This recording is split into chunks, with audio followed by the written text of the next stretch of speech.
When it comes to naming stations, you would think it was pretty straightforward. But no, far from it. For 28 long years on the main Bristol to Exeter line, Barnwell Station was located in the village of St George's, 3.5 miles away. So when our line was built, some bright spark from the company suggested changing Old Barnwell to Whirl and combining Sanford and Barnwell together. From there, Barnwell was only a mile away. Genius.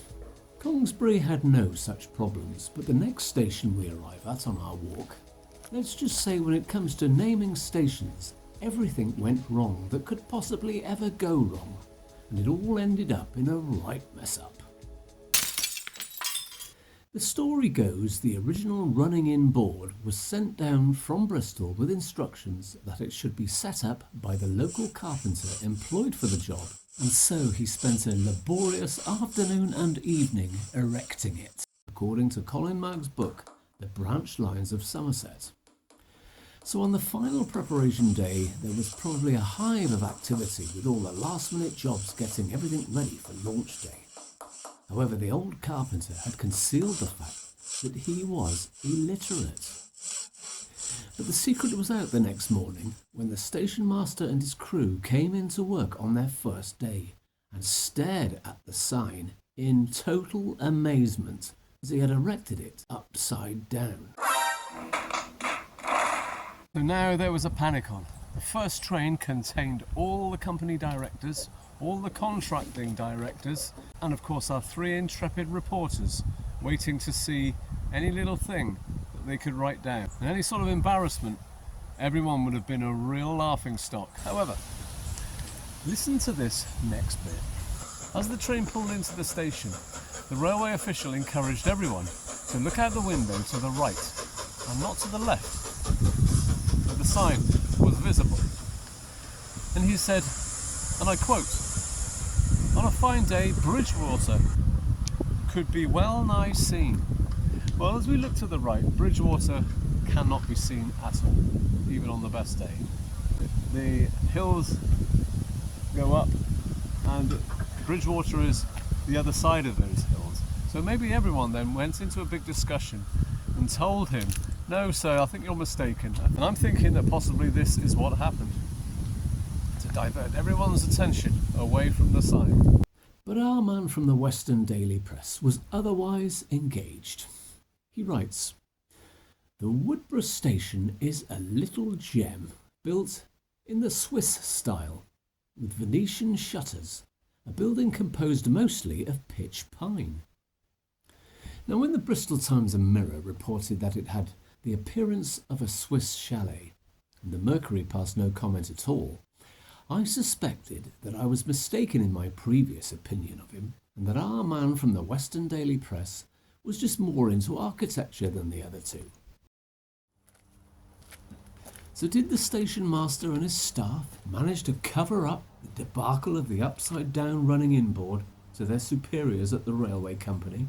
Well, who knows? Thankfully, they managed to manoeuvre things for when the press arrived.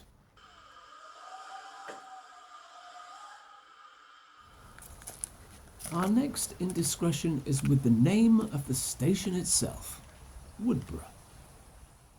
There was clearly some growing confusion that began shortly after opening to passengers, deliveries of goods and mail. This was because less than 60 miles away in Wiltshire, there had been another Woodborough station near Devizes for the past 8 years. So it was decided that before there was any other potential problems, let's nip it in the bud and change the name. So 120 days later, down came the running-in board once more, as it was changed to Winscombe.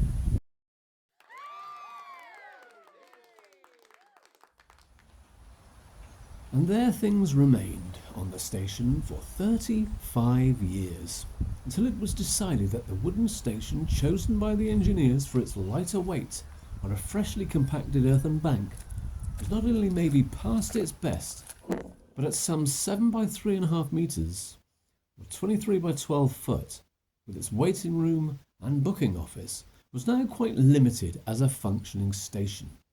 And so in the summer of 1904, a new building of Staffordshire brick was built, with a veranda and roof, completely covered the platform, and at nearly 3 times the width and breadth of the former.